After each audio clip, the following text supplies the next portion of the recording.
All right. Thank you very much for joining me today. This is Health with Mirabel. I'm sorry to have been away this past few days. I'm really sorry. I've been up to my ear in work. And trust me, I have a lot on my plate. So please bear with me. I know I missed you too. Okay, so today we'll be looking at cardiac arrest. I'll be telling you the definition of cardiac arrest, the causes, the signs and symptoms, the preventions, the pathophysiology. So right now, what is cardiac arrest? So cardiac arrest is the sudden, from the word arrest, you know that arrest is uh like sudden, unexpected, right? You don't expect arrest now. So it's sudden, unexpected. So now cardiac arrest is a sudden, unexpected cessation of the heartbeats and the heart pumping action. Now this in turn results to impaired, or you can say ineffective, cardiac output and circulation. Very explanatory. Now quickly, what are the causes of cardiac arrest? Myocardium infarction. You can have hypoxia, cardiac tamponade, electric shock. Now, when you hear the word myocardium, what does it mean? For some of us that are not in the medical line, now myocardium simply means the heart muscles that control the pumping action. Without the myocardium, the heart cannot just pump by itself. It has muscles that helps in that pumping action, which is the myocardia. So when you have myocardial infarction, it simply means the death of those muscles, the death of the myocardia. That is what it means. Now, when it dies, there will be no pumping action of the heart. Now, what are the predisposing factors of cardiac arrest? We have aging. Now, it's been said that the older people are at risk of developing cardiac arrest than the younger ones. You also have obesity. Now, cardiac arrest can also be inherited.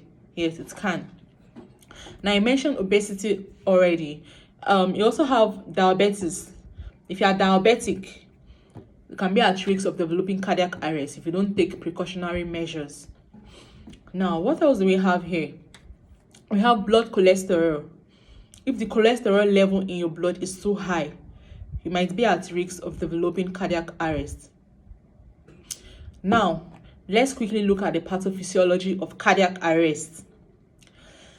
Now, before I go to the pathophysiology, I would like to explain a term that I'll be using in my pathophysiology of cardiac arrest, and that is the vasomotor center. Now, what is the vasomotor center? Now, this is a portion in the medulla oblongata in the brainstem that helps to regulate hemostasis processes. Now, hemostasis processes such as the blood pressure.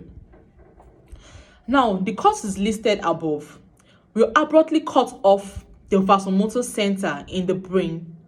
And when this happens, it will lead to the death of the myocardium. That is, the myocardium will stop functioning. It was because there's nothing to trigger it to work. So it will stop functioning. Now, when the myocardium stops functioning, there will be cessation in heartbeats. And when there's cessation in heartbeats, there will be impaired cardiac output and circulation. As easy as that. Very, very easy. Now, for some of you, you might ask, what is the meaning of pathophysiology? I mentioned it in my previous class, so if you don't mind, you can kindly go check it out on my previous videos, and please subscribe. Okay, please subscribe. All right, so let's look at the signs and symptoms of cardiac arrest. I'll be giving you a few signs and symptoms of cardiac arrest. Now, chest pain, fainting, dizziness. If you are too weak, those are one as now signs of cardiac arrest. Please. Now, quickly, let's look at excuse me. Sorry. That's not corona, please. God forbid. Okay, so let's look at the preventions of cardiac arrest. It's very easy. I told you, I used to tell you very much that prevention is better and easier than cure. I don't like saying it's cheaper because some of you might feel since it's cheaper, I might be able to afford prevention, so therefore go for prevention instead. So I like using easier and better than cure. So let's look at the prevention. Now, prevention of cardiac arrest. Check your blood pressure time to time. Please know the rates of your blood pressure so you know when it's diverting from the normal range. Now, also, how often do you go for your regular checkups? How do you just go to the hospital when you feel sick? You should go to your doctor. You should see your physician from time to time, at least, to know your health status. Now, also your diet. What kind of diets do you take in? Do you take in diets that are high in cholesterol? If you are the type that taking diet high in cholesterol, please, you have to stop it. Take in more fiber instead. Now, also exercises. Do you involve in exercises at all? Please, you need to start involving in exercises. At least not too strenuous exercises, please. Normal exercises, mild exercises that will be beneficial to your body and not just to build your physique. Okay, like I said earlier, we'll be having a very brief class.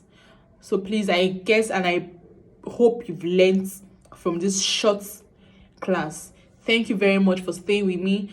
Please, I'll keep on begging. Please, guys, subscribe to my channel. Subscribe. Please, I beg you. Thank you very much. I love you all. Please remember to stay